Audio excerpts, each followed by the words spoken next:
Bonjour, c'est Pain Français, Werewolf by Night, spécial Marvel, un one shot.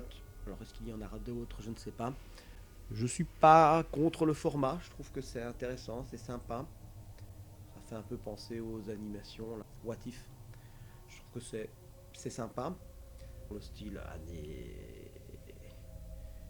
années 20, années 30, film en noir et blanc. Impressionnisme allemand, danois, la Nosferatu, compagnie. Il y a vraiment quelques beaux plans, quelques belles scènes. Dans l'ensemble, voilà, c'est bon. Il y a une histoire, il y a un début, il y a un milieu, il y a une fin, il y a une construction, il y a une tension, il y a quelque chose. Voilà. Mais ça reste un exercice de style. C'est-à-dire que voilà, on est en dehors du Marvel. Cinematic Universe, normal. Il y a pour moi des soucis de temporalité parce que je comprends pas trop pourquoi avoir pris ce style-là alors que visiblement ça se passe à notre époque. Donc les gens vont me dire non. Alors, quand on la voit habillée, l'héroïne Elsa, elle a une veste en cuir style pilote, style années 20. Donc je me dis tiens ça se passe à cette époque-là et tout. Mais à un moment donné ils sont enfermés dans un tombeau et il y a des tombes et j'ai vu des dates comme 1988. Donc je me dis, s'il y a des personnes qui sont mortes en 1988, ben, on est forcément après. Donc j'imagine que ça doit être plus ou moins à notre époque. Alors pourquoi avoir choisi du noir et blanc? Pourquoi avoir choisi ce style de mise en scène pour expliquer un film qui se passe à notre époque? Si ça devait dû se passer dans les années 20, j'aurais trouvé ça logique. Là, je trouve pas ça trop logique. Je vois pourquoi. C'est juste un exercice de style, du coup. Mais il faudrait qu'on m'explique. Est-ce que voilà, ça aurait pu être un univers aussi comme ça, comme dans. Thor 4, là, Love and Thunder, il y a un monde où tout est en noir et blanc parce qu'il n'y a plus de lumière. Et moi, je n'aime pas trop quand il n'y a pas de logique. C'est juste un exercice de style. Je trouvais ça un peu bizarre. J'ai bien aimé au début, surtout que je pensais que ça se passait dans les années 20. Mais après, quand j'ai vu que ça se passait dans les années 80 et tout ça, je me dis, non, c'est. Enfin, non. La dernière personne qui est décédée, enfin la date la plus récente qu'on voit sur un tombeau, c'est 1988. Si les souvenirs sont bons. Et donc, c'est bizarre quoi. À la fin d'ailleurs, il y a la couleur qui revient. Et on a l'impression que c'est colorisé justement, que c'est du noir et blanc colorisé. Avec des couleurs très saturées.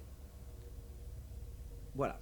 Mais l'histoire est sympa. Il y a quelques scènes, je dirais à un moment donné, quand il se transforme en loup-garou dans la cage, et qu'il y a un arrêt sur image sur la fille, des grands yeux comme ça, et qui a peur, et qui met ses mains comme ça, vraiment, c'est vraiment. L'impressionnisme allemand quoi, c'était pas mal fait, c'est bien joué, les acteurs sont bons, et l'histoire. Alors l'histoire, ben, c'est des chasseurs de monstres. Il y a un chef de ces chasseurs de monstres qui vient de décéder. Il avait une pierre qui pouvait contrôler les monstres, en tout cas les battre facilement, et qui désigne le chef des chasseurs de monstres. Et donc tout un groupe est là, puis il doit faire une épreuve pour récupérer cette pierre. Et cette épreuve, c'est traquer un monstre dans le domaine. Comme ça s'appelle Werewolf by Night, évidemment, première chose qu'on se dit, ah, ils vont devoir chasser un loup-garou. Et pas du tout. Quand on voit le monstre, c'est en fait le Man-Thing, la créature du marais. La créature du marais, qui est pour moi, je pense, un des premiers Marvel que j'ai lu bizarrement. Je savais pas, j'avais peut-être lu avant sans savoir que c'était des Marvel. Et Doctor Strange, c'est les deux premiers que j'ai vus.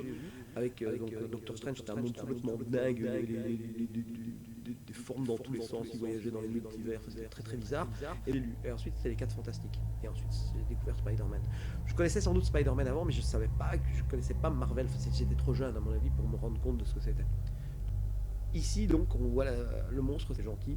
Et donc, on découvre que un des personnages dont on se doutait parce qu'on voyait bien qu'il était différent des autres, est là en fait pour aider le monstre et non pas pour le tuer. Du coup, avec un peu de logique, Werewolf by Night, on se dit le loup-garou ça doit être le gars quoi. Donc voilà, il n'y a pas de gros mystère, je veux dire, il n'y a pas de gros spoil, enfin voilà, voilà. En fait c'est un peu cousu de fil blanc. Mais je vous l'ai dit, vous avez déjà vu mes anciennes vidéos, moi ça ne me dérange pas quand c'est cousu de fil blanc, ça ne me dérange pas. Mais c'est lui qui est capturé. Entre temps, il s'est un peu lié d'amitié avec Elsa, qui est la fille du maître qui est décédé, qui évidemment est détestée par sa belle-mère. et elle est là pour récupérer la pierre, mais en fait, on ne sait pas trop ce qu'elle veut en faire, puisqu'elle n'a pas l'air d'être une chasseuse comme les autres, enfin bref, donc elle combat les autres chasseuses. Du coup, pour se venger, la belle-mère la met dans la cage avec le type qui va se transformer en loup-garou. Et lui, il a une idée géniale. Je trouve que c'était bien ça. Il la regarde et il la sent. Il la renifle. Il dit, je vais essayer de me souvenir de toi, je vais essayer de me souvenir de toi. Il lui dit, ça a déjà marché. Il lui dit, une fois. Once. Je le regarde en VO. Alors, je conseille toujours de regarder en VO, surtout celui-là, parce qu'il y a vraiment cette ambiance film américain des années 30, genre Citizen Kane ou des choses comme ça, quoi. Donc, vraiment, voilà, on a cette ambiance-là. Bref, c'était pas mal. Court évidemment, mais tant mieux parce que l'exercice de style ne peut pas être utilisé sur la longueur. C'est pas possible, ce serait fatigant, ce serait déstabilisant. Donc là, sur un one shot, c'était sympa, vraiment. J'ai trouvé personnellement que le noir et blanc, le contrat. Alors évidemment, c'était du cinéma ici, on est dans une série, mais dans Love and Thunder, je trouvais qu'il était mieux fait. J'avais été plus impressionné. Pourtant, ça dure pas très longtemps. Impressionné par le contraste noir et blanc qu'il y avait dans Love and Thunder, que ici j'ai trouvé que... Ça le faisait, mais sans plus, quoi. Petit détail, il y avait à un moment donné un petit... c'est de l'autre côté, en fait. Un petit signe. Ce sont des signes qui se faisaient avant quand on devait changer de bobine. Et donc, en fait, il faisait un petit dessin 2 minutes avant qu'il faille changer de bobine. Et ce petit signe disait au projectionniste, ah, il faut préparer la deuxième bobine. Et on lançait la deuxième bobine pour pas qu'il y ait de coupure. Et ici, ils l'ont mis. J'ai vu à un moment donné ce petit signe apparaître, un petit symbole. C'est marrant d'avoir pensé à ce genre de choses, quoi. Voilà, ils auraient pu rajouter des scratchs aussi, des choses comme ça. Bon, ils l'ont pas fait. Mais donc, ce que je trouve bizarre, c'est que c'est pas pour raconter quelque chose qui se passait à une autre époque. J'aurais trouvé que ça beaucoup plus cohérent. Mais ça reste quelque chose de bien. Je préfère bien mieux ça à She-Hulk, par exemple. Ou She-Hulk, pareil, ils ont fait un exercice de style quelque part, en faisant ce quatrième mur qui est brisé tout le temps, en faisant cette espèce de comédie. Je l'avais dit dans une de mes critiques, si ça avait été un one-shot, je l'aurais accepté. J'aurais dit, ouais, c'est comme un numéro spécial Marvel, mais c'est pas le cas. On va parler un peu des effets spéciaux. Les effets spéciaux sont un peu cheap, mais c'est logique dans l'exercice de style que c'est. Bah oui, les effets spéciaux sont cheap. Le loup-garou, par exemple, c'est un loup-garou à la manière des années 30. J'ai assez bien aimé la référence où il dit « je me suis battu contre lui ». En fait, il montre un vampire, parce qu'effectivement, les loups-garous, les vampires ont tendance à se battre entre eux. Je suppose aussi que l'utilisation du noir et blanc, c'est pour pouvoir... utiliser du sang parce que c'est très sanguinolent. Il y a du sang qui gicle partout, mais comme c'est du noir et blanc, ça ne se voit pas. Moi j'ai quand même trouvé que c'était choquant.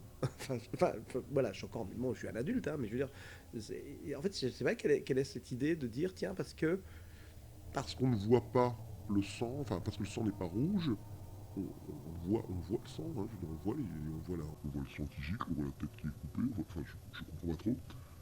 En Corée du Sud. On voit des enfants qui se font tirer dessus et tout, mais dès qu'il y a un couteau, ils floutent le couteau.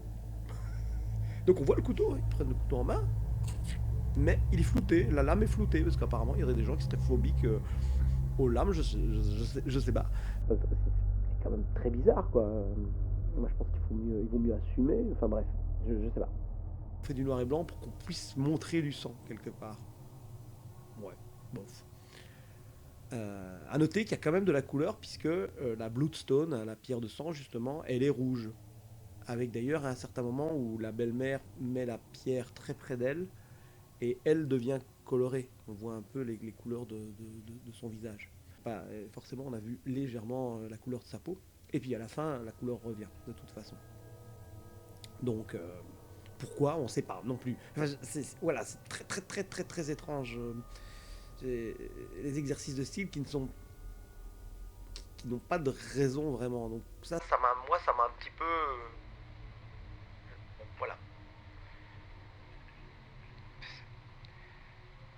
J'ai besoin de cohérence en fait et ça c'est pas tellement cohérent. L'histoire est bien, ça n'a rien à voir, mais pourquoi le noir et blanc? Pourquoi cet exercice de style?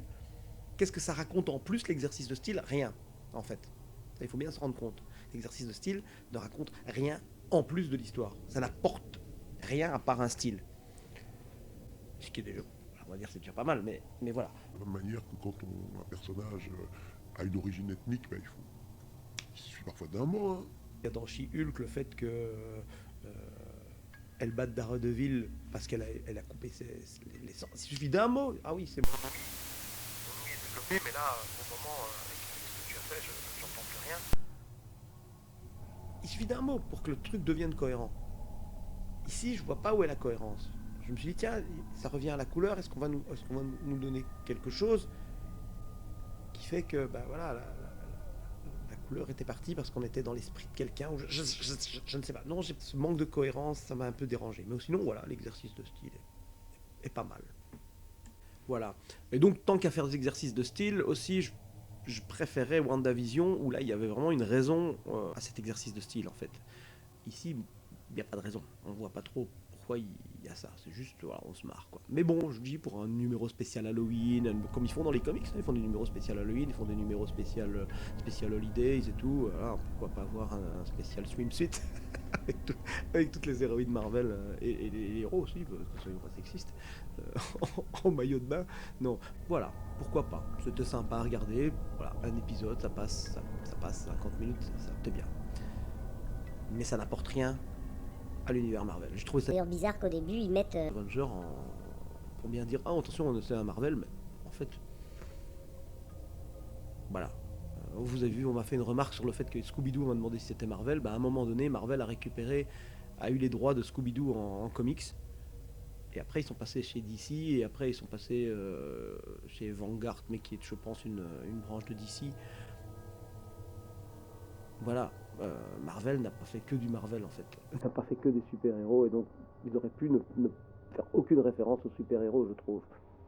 C'était pas mauvais, c'était bien. J'ai passé une bonne soirée en tout cas. Voilà. J'ai rien d'autre vraiment à dire. A bientôt pour un autre review, sans doute Andorre bientôt. Allez, au revoir.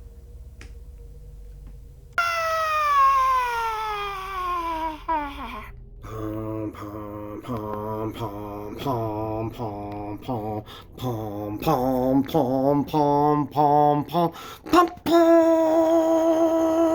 pom pom pom